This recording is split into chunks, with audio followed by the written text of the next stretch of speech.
Welcome to the Heavy Spoilers Show. I'm your host Paul, and in this video we're breaking down House of the Dragon.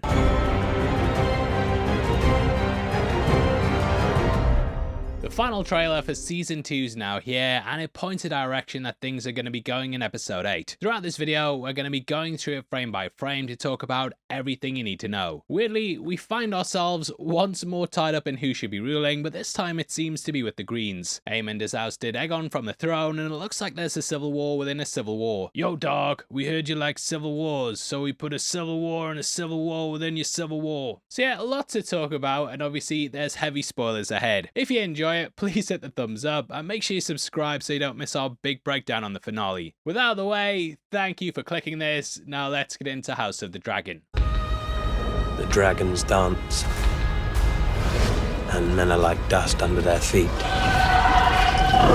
We march now toward our annihilation.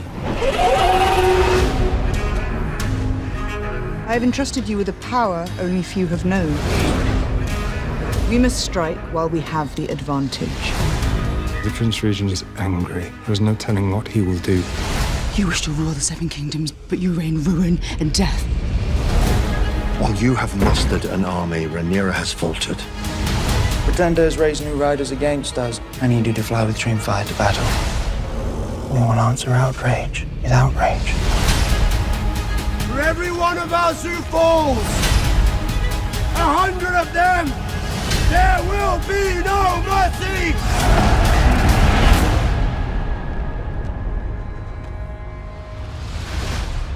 Okay, so the teaser begins on Dragonstone in the same sort of scene that's been present throughout the season. We see what appears to be Mysaria and Rhaenyra looking out over the water. The pair have often stood here and looked out at the dragons, with the first of these being sea smoke. What's symbolic here though is that the dragons are now dancing. We catch them spinning in the air, and the dance of the dragons also means war. We hear Kristen talking about how the dragons dance, and yeah, looks like it's all about to kick off in 2026 when we get Season 3. Unfortunately, I feel like this episode's just setting up something big down the line, and I don't feel like it's going to be all that climactic. It won't be the Battle of Rook's Rest, won't be the dragon pit scene, and instead we'll be laying the seeds for what's to come down the line. Now, for as many times as we've seen a shot like this throughout the show, I think this might actually be the last time. The Blacks are now capable of launching an assault, and that's what most of the teaser seems to be building up to. Now, in our Episode 7 breakdown, I did say I thought they might do the Battle of the Gullet, but it looks like that's being saved for Season 3. Instead, it seems like they're marching out to King's Landing, and we'll talk about the shots that signify this. Now, Kristen also says that men are like dust below the feet of dragons, and he's of course seen men literally turn to dust. We then cut to shots of opposing armies, and the first of these is the Lannisters, who we know are holed up at Golden Tooth. We can see them riding alongside House Lefford, which is who they met at the Fortitude. On the opposite side of this is the Starks, with them crossing the Twins. We have the banners of the Lions versus the banners of the Wolf, and the pair would of course be bitter rivals in the main series. Now there, the Lannisters beat the Starks at the Twins, which is when they orchestrated the events of the Red Wedding. Here though, the Starks have been allowed to cross, which means they can travel to the south much quicker. Them being slow was a worry in the war though, with the work saying, "The north was too remote to be much import in the fight," the council judged.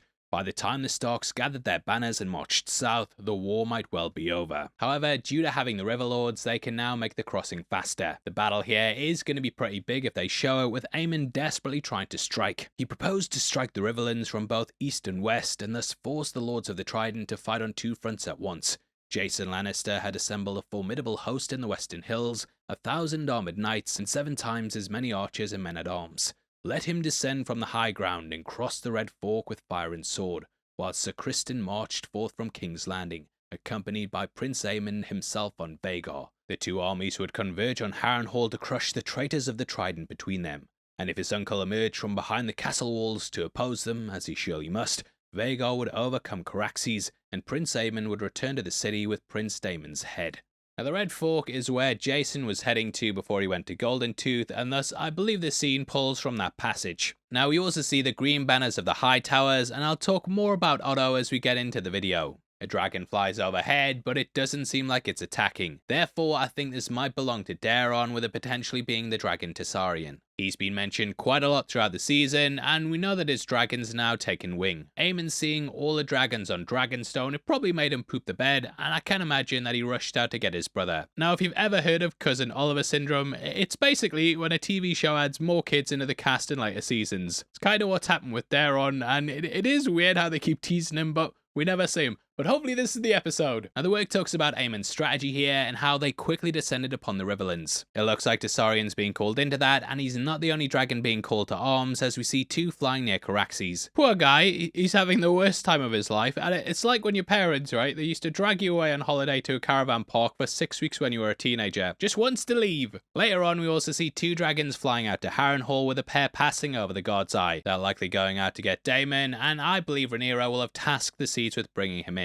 Now huge shout outs to Think Story for pointing out we can see weirwood trees on the right hand side, and as we know, these are abundant throughout the land here. From here we cut to a banquet with Rhaenyra inviting the dragon seeds into the fold. We know from the work that they were quickly given titles, with Adam even being accepted as the heir to Driftmark. He was renamed Adam Velaryon, and Alan had the taint of bastardy removed as well. The book's words, not mine. He wears some shiny armor later on, and is going up in the world. Rhaenyra is also wearing Viserys' crown, showing how she's once more stepped up to being seen as royalty. The feast is obviously massive for Ulf and Hugh, especially the latter. He was fighting over the food in King's Landing sent him by Rhaenyra, and now he's living it up. It's also important to bear in mind that these are all her dragon riders. They're about to go to war, so this is potentially the last supper. So cheers! Now speaking of Alan, we see him wearing armor in a rowing boat, as the characters now officially call this his first mate. At King's Landing we see Larys visiting Aegon, because the pair have now become soulmates. Because that's his soulmate.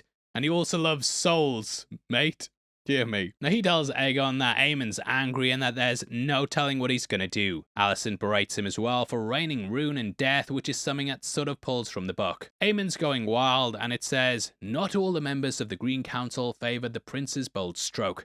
Aemond had the support of Sir Criston Cole, the Hand, and that of Sir Tywin Lannister, but Grand Maester Orwell urged him to send word to Storm's End and add the power of House Baratheon to his own before proceeding. And Ironrod, Lord Jasper Wilde, declared that he should summon Lord Hightower and Prince Daeron from the south on the grounds that 2 dragons are better than 1. The Queen Dowager favoured caution as well, urging her son to wait until his brother the king and his dragon Sunfire the Golden were healed, so they might join the attack." However, the work tells us that Aemond refused to wait, and it even says he didn't want to share the glory with his brother. It seems like while he doesn't want help from his brothers though, that he is interested in getting some from Helaena. As Daemon mounts up his forces at Harrenhal, we see Aemond going out to his sister. She stands looking over the Red Keep, with a pair both coming out the passage that leads directly from Rhaenyra's old bedroom. This was something that appeared in Season 1 Episode 4, with Rhae and Daemon using it to go into the city. Built by Maegor the Cruel, the pair are now using it as well. Now due to what Helena's wearing, I feel like this builds off the back of the scene earlier in the teaser with Alicent. This is because we can see Helaena behind her wearing the same thing. We know that Helaena never flies into battle with Dreamfire, and that she refuses to take her dragon. So I feel like this is going to be her turning down the request, and then inside they're going to lead into some scene with Alicent. This does pull from the work, and it'll likely build off the scene with Ulf over King's Landing. The sight of them, meaning dragons, incited terror in the streets of the city below, for the small folk were not slow to realise that the attack they dreaded was at last at hand. Prince Aemond and Sir Criston had denuded King's Landing of defenders when they set forth to retake Harrenhal, and the Kinslayer had taken Vhagar, that fearsome beast, leaving only Dreamfire and a handful of half-grown hatchlings to oppose the Queen's dragons. The young dragons had never been ridden, and Dreamfire's rider Queen Helaena was a broken woman. The city had as well been dragonless. Now, the last part of the trailer all seems to tie together into something I've predicted throughout the last couple of weeks. Books just fell off. Look like an idiot. I feel like the season will end with the capture of the Gay Bannon, which is currently riding out to Penthouse. This carries 2 Targaryen princes, with it harbouring both Rhaenyra's children Aegon and Viserys. This capture was orchestrated by Otto, and I feel like we're going to meet the pirates through Tywin Lannister, who we see being shoved in the mud. Guy is bested, and then held up by a pirate, and if you recognise them, this is actually Philosophy Tube. What do you mean they're putting YouTubers in the show and didn't ask me? Either way, somehow the schemer turns this into a win. Yet the plans of men are but playthings to the gods. reading that without the book. That's how well I know the book. For even as Jay Slater's plans, a new threat was closing from the east. The schemes of Otto Hightower had borne fruit. Meeting in Tyrosh, the High Council of the Triarchy had accepted his offer of alliance. 90 warships swept from the stepstones under the banners of the Three Daughters, bending their oars for the gullet. And as chance and the gods would have it, the Pentoshi cog Aegon carrying 2 Targaryen princes sailed straight into their teeth. So I think that Talon's gonna arrive, get beat, and then Otto will come in and command them. The book does talk about Aemond Hightower and how he was surrounded and in danger until Targaryen arrived and saved the day. So they could even use this scene to introduce Daeron with him arriving to save Otto's life. Either way, I think this is all gonna build up to the Gay-Abannon, with the capture of that being the season's big cliffhanger. I feel like that's how we'll end the show and thematically tie these things all together. You'll have season 1 ending with the death of Luke, and then season 2 opening with the death of Jaehaerys. The kids are now in peril once more, and we see the ship sailing into shore. Intercut with this are shots of Rhaena running through the Vale. When we last left her, she was going off the path to conquer Sheepstealer, which I feel like will happen in this episode. This gives her the Arc of Nettles, and it adds another dragon to the Blacks. You also see Corlys with him wearing armor and the hand of the King Badge on it. I do wonder if his son Laenor will come into it in any way, and we might even see him on one of the ships. Right, and I'm reaching here, and I know that gay means happy here, but he abandoned the kingdoms to go be gay, so being on the gay Oh, brother, this guy stinks! No, we'll skip over that. Do not put that in the video editors. Do not leave that in. If you have, the thumbs down's right there. And Aemond draws his sword at Harrenhal, and we can even see my guy Sir Alfred in the front row. You might remember he was sent there earlier in the season by Rhaenyra, and he's basically the go-between in the divorce. He's been vocally against her, so potentially he's someone at Harrenhal that's gonna suck up to Daemon and say he should be king. Consort, or actual king. Now, as long as he's not learning that through a vision though, I'm here for it. I don't care about any more visions. It's nice having cameos once in a while, but nope, too many. Now, the soldiers here do bend the knee and are ready to fight, with Harrenhal now having an army. Swords are drawn elsewhere as we see Gwaine pulling one on Criston. Not sure what's happening here as it's not in the book, but I feel like he's sick of Criston's plans. Guy wasn't built for war and he's fed up. Either that or he found a ginger hair in Criston's cloak. Now, Criston is pretty pessimistic about the entire thing, and he just thinks that they're going to their death. So it's going to be interesting to see how he inspires his troops, and clearly it's not working on Gwaine. Lastly, we see Rhaenyra before watching a dragon riding over a fire. This seems to be the location that Aemond went to earlier on when we seen him looking over the destroyed town. I believe that this might be Duskendale, which was seized earlier in the season. Not 100% sure on that, so if I'm wrong then let me know below, and this is why I left it until the end of the video. Either way, we can tell this is Vhagar due to the rips in the wings, so it's probably just building off the back of that scene from before. Now, I'd of course love to hear your thoughts.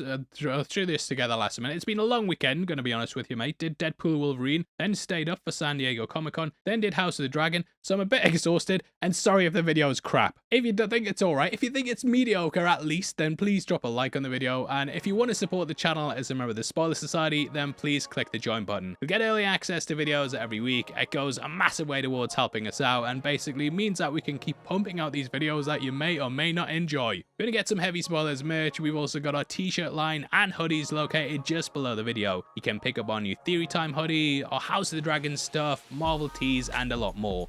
We drop new designs on there all the time too, so definitely keep an eye out, and thanks for your support. Now, if you want something else to watch, we've got our full breakdown of episode 7 on screen right now. That dragon pit scene, mate, do you need that explained to you? Well, guess what? We've got the video for you. But out of the way, thank you for sticking through this one. I've been your host, Paul.